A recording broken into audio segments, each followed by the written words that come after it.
doesn't feel live. You think it is? Okay.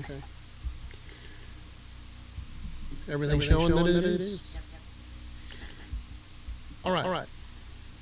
First, I guess I better apologize, which really doesn't cost me much but a little bit of pride, and that's, I don't have a whole lot to give up, but I hold on to some, particularly in the area that making people happy. So we'll apologize for not being on time. We had issues with the new mini mixer connecting to the new to us laptop and so on. And I'm sure we're going to have other issues along the way. This is not your normal things that a repairman deals with. Still supposed to learn. Still don't know that can't get it done. But we are late, and I apologize. So today, despite the fact that it's not a topic that she can find very easily, she being the woman who takes care of all of the video, that is the woman that I've had a love affair with for a long time. She cannot find too much to connect or to put it in a category. She can't find that category. And that category will be today me trying to help you find the best repairman for you.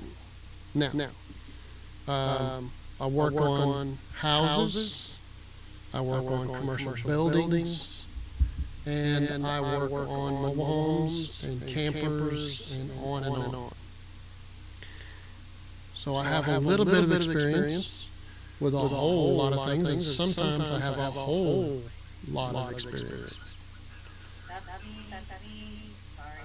So she's over there learning how to play with these elaborate programs and mixers and all that stuff. So I'm going to talk to you about what I would do if I was hiring someone to repair my home, business, etc. So one of the things that you might concentrate on is what kind of repairman that you need.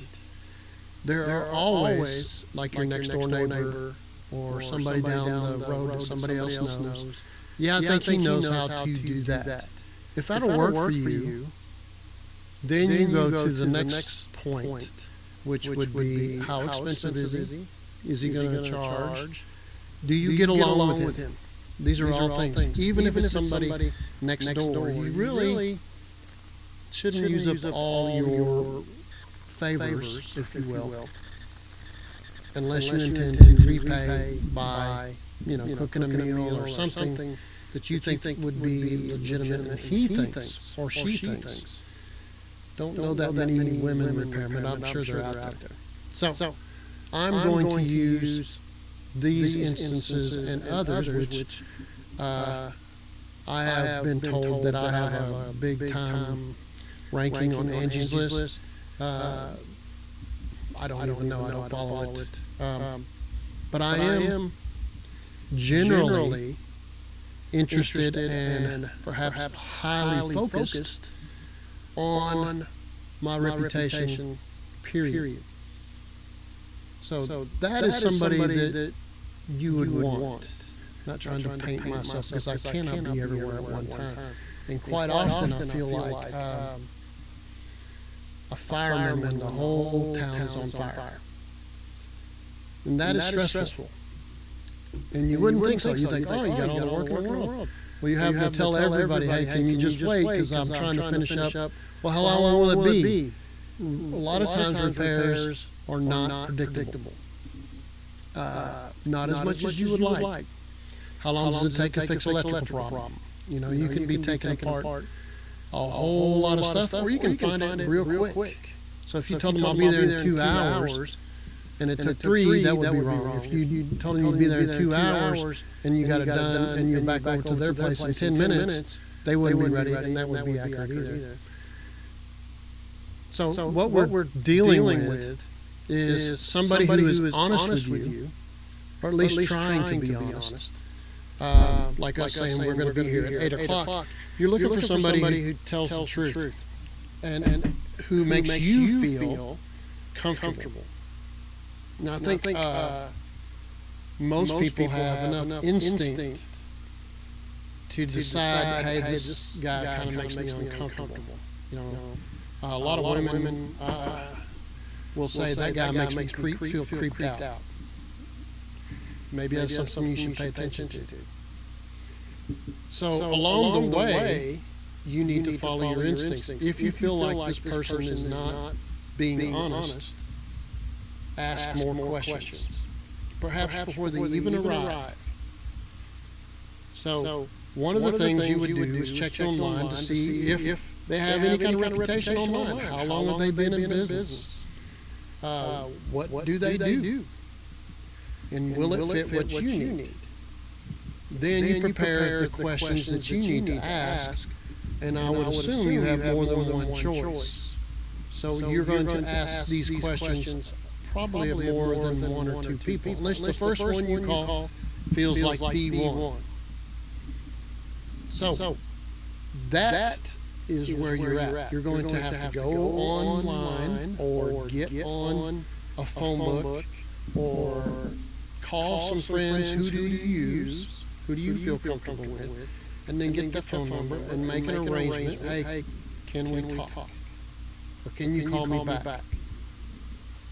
That's an unusual shortcoming of a lot of repair people or handyman, if you will. They don't call people back. And there's been a couple of times when I felt guilty of that because I was out of range. But I almost always call somebody back. There's probably been some exceptions because when I stop making mistakes, I'll be dead. But that is a good example of somebody who is interested in your well-being because they'll call you back. And then maybe apologize because they didn't call you back quicker. So what you're looking for is the humility and the ability to adjust to your needs. So one of those things is, what can you do regards my situation? Do you feel comfortable doing that? And let them say, no, I don't feel real comfortable. That doesn't mean they can't do it. Still, you need to feel comfortable about how they treat you on the phone. If they're abrupt, perhaps even a little bit rude, I would assume you know that they're going to be that way in person. Unless there's some circumstance that makes them totally out of character, you would consider that as being somebody you might not want to spend much time with because they didn't treat you properly, even on the phone or texting you back. Do you want somebody that's yelling and screaming, cussing a storm if they did something wrong or something doesn't go their way? Do you want that kind of violence in your home? Probably not.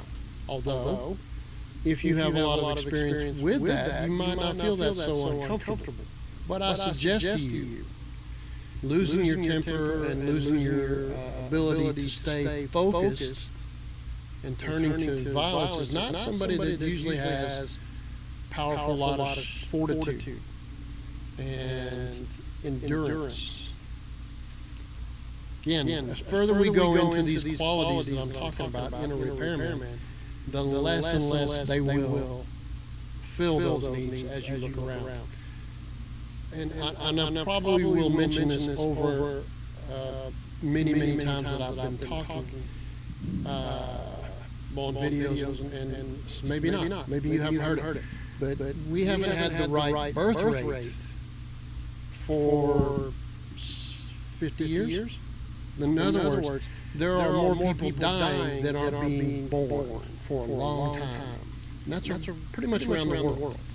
That being said, there are less people to repair just because there's not as many people out there. Secondly, the people out there that are repairmen there's no school you go to for that. You can be a plumber, and guess what? A plumber, a professional plumber, generally is going to want to make a lot of money to make up for all the money he spent on tools and all the money he's got on his truck and his business. So he's pulling up, he's making $200, maybe more. Doesn't necessarily tell you that up front. Again, if that plumbing company is going to be your repair, do you want to start off with somebody who is snappy with you and don't really care? Probably not. You're going to be irritated with the whole situation. But if you need to get the water from flowing off your floor, you might put up with it. Again, what I'm telling you is you want to look around until you find that person who can fix these things for you. And that sometimes is a long, hard, search through the forest kind of thing. Finding that repairman that can do a wide variety of things for you that you are comfortable with. Because they're not like a mechanic when you take your car, have it towed there, or you drive it there at their place. They're at your place. So you're going to be wanting to feel comfortable with them in your place and with the people that they bring. You don't even know that. So here's where we're at. We have now learned that you need to find out if they're honest, some way in conversation. You need to find out if they seem as though they know what they're talking about. So you can ask some questions. This is what I've got. Have you got any experience with what I'm talking about? Do you know what you could do? Those are things you can ask before they even come out. If they act negative, that's probably not the best one for you. I remember one time I was getting ready to talk to a lawyer about divorce, and he started off the whole conversation saying, well, you're probably going to lose your kids. It's probably going to cost you about $70,000, and we're going to do the best we can, but I just don't guarantee much of anything. Is that the kind of guy you want to hire? Is that where you want to put your hopes? That's not who I used. So, by the way, doctors and lawyers are the only people that in trade, and they both spend a lot of time in school, can charge you and still screw up and still charge you. Think about that. Doctors and lawyers are the only people that can do that. Now, as a repairman, you have to go to some place you haven't ever been before. We're starting off new. And he's going to be I think I can look at my GPS and let you know how long it would take me to get there. If he can come right away, he's going to try to say, hey, I need to stop by here, there, any number of things like that. You're going to have to tell him, I can be here, I can be at my home at such and such time. And he's going to have to see if his schedule will work with your schedule. And if you're frustrated and unhappy, how does he deal with you? Because you're not going to be less unhappy and less flustered when you've got your house tore apart trying to get to an electrical problem or fix something in the house. So, again, find those qualities that you want. Now, can a young fella who doesn't have much experience do the things you want? Well, that kind of depends on what kind of work you want done. So if you're trying to move a deck from one side of the house to the other, or pull a deck away and build another one, he might be able to pull the deck away, but he might be over his head when it comes to building that deck. You are the one that got to have to discern what can be done. Let him tell you, I feel a little bit uncomfortable. And then if he is the guy that you feel like you're comfortable with, but he's uncomfortable, you're going to have to work with him and his learning while working for you. Now, you're generally going to get that younger fella cheaper because he doesn't have the confidence or the wherewithal, and he knows he doesn't have the experience, maybe not the tools to do the job. So you're going to give up some of that quality and experience for somebody who's less expensive. So that's one of those things that you're going to have to discern. If he's an older guy, do you think he's physically capable of doing the hard work, like digging 110 feet of ditch? Now, believe me, when I did that, I had to question myself, period, and my vanity, whether or not I could do it. And so I did. But I don't recommend every 62-year-old person go out there and start trying to dig a ditch, especially through rocks and roots and so on. Now, you are hiring that person to what? Climb on the roof, fix a leak? Is he having a hard time walking very good? Probably not that guy. How about, I've never done electrical before, but I think I can do it. Again, do you feel comfortable with that person enough to let him learn? Well, he's saying he thinks he can do it. How do you feel about it? Now, so let's say painting. There, in my experience, have been a lot of people in my life that told me, because I own rentals, oh yeah, I can paint. I know I've been painting since I was 12 years old.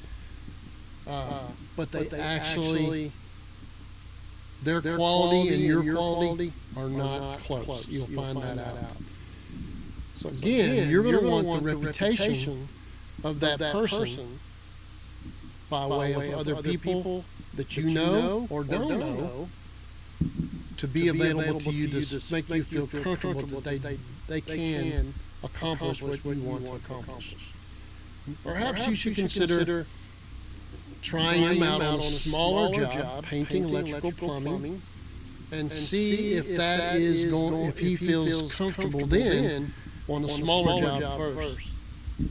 Then you can determine, thank you very much, but I'm going to have to give myself some time to get on to the next project.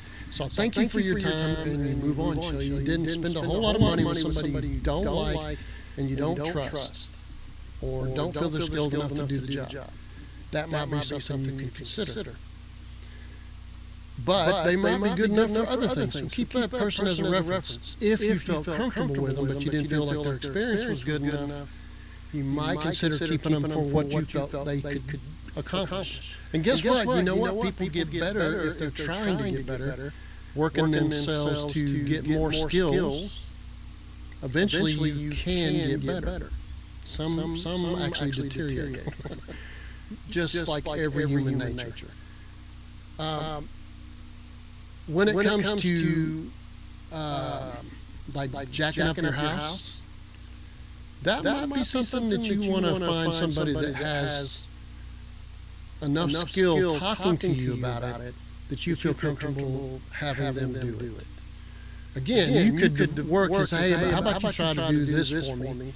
And if you feel like they know what they're doing, try a little bit more. If they have no experience at it at all, I'm going to suggest something as serious as jacking up your house might be dangerous for your house and maybe for them. Perhaps it's not as big a deal because you feel like your house is plenty secure and it's not, they would really have to do something bad. Now, should you be checking your insurance? Probably. I mean, but do you need somebody with insurance to come over and put a picture frame up, or to put a piece of trim up, or to clean out your gutters? Do you need that? Perhaps that would be the reason that they are less expensive than somebody who has insurance and tons of experience doing other things. Say you would not normally hire somebody who can do your electrical work to clean out your gutters. Maybe you would, because he's right there, but you might think about that. Again, these people have had their experiences doing things through life, and they decided to become a repairman. That's not something that you're born to. There's no osmosis because your dad was. He gave all that knowledge to me and all that experience to me. You still have to go through it. You still have to experience it, and you have to put your hands on it. So he might have inherited the tools, but you may not have any experience using them. Again, find that person that makes you feel comfortable. Find that person that tends to give you more information than you need, and you feel, hey, he's talking. I'll give you for instance. A lot of repairmen are men. Now I'm going to say 99% are men.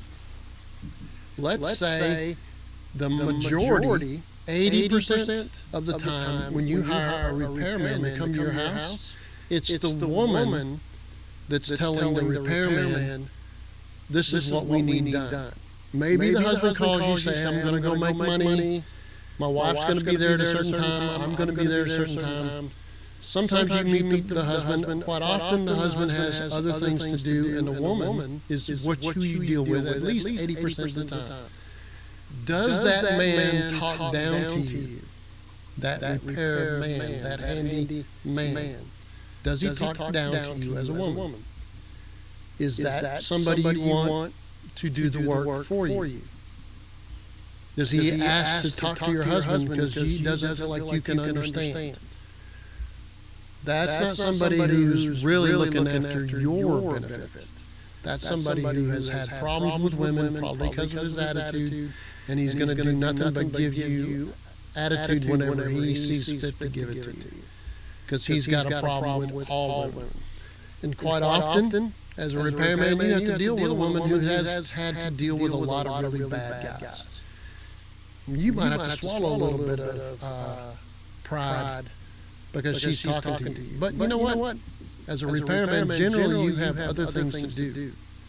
And if you take too much, or if you're the customer and you deliver too much and he takes it, he might have another motive. So you don't really want somebody who's beaten down. You don't want somebody that's over the top confident, acts like they can do anything, which seems like a line. Now, if they're wide-ranged and they've seen a whole lot of different things, perhaps they can do all the things that they're talking about. But do they show that humility when they talk about their experience? Can they give you examples? Can they tell you how they fixed certain things in that particular situation? That would be somebody who actually knows. But you don't want somebody talking down to you. I don't care if they are educated, master mechanics, as far as being a plumber, master electricians. Do you want somebody talking down to you? What do you think that bill is going to be like when you're having to swallow that bill plus his attitude? You do not need to put up with somebody who is rude. It is a service industry. You don't go to a restaurant where they mistreat you, and you don't ask that person to come to your house that's rude to you. I know that there's a lot of women that have put up with that, but you need to ask yourself, can I work just a little bit harder before I have a problem and find somebody that I feel comfortable with? That's when you'd have those little things. Have that person over, fix the doorknob, fix loose hinges on a door, paint a small area, paint the inside of the closet. You might be like, okay, if you want me to do that. But that gives you a chance to see what that person's work ethic is. So you could have them over for a trial run even before you have other major problems. You might ask them, what's your goals? Are you going to be able to hang in there and make it? How do you feel about working on other things like trim carpentry or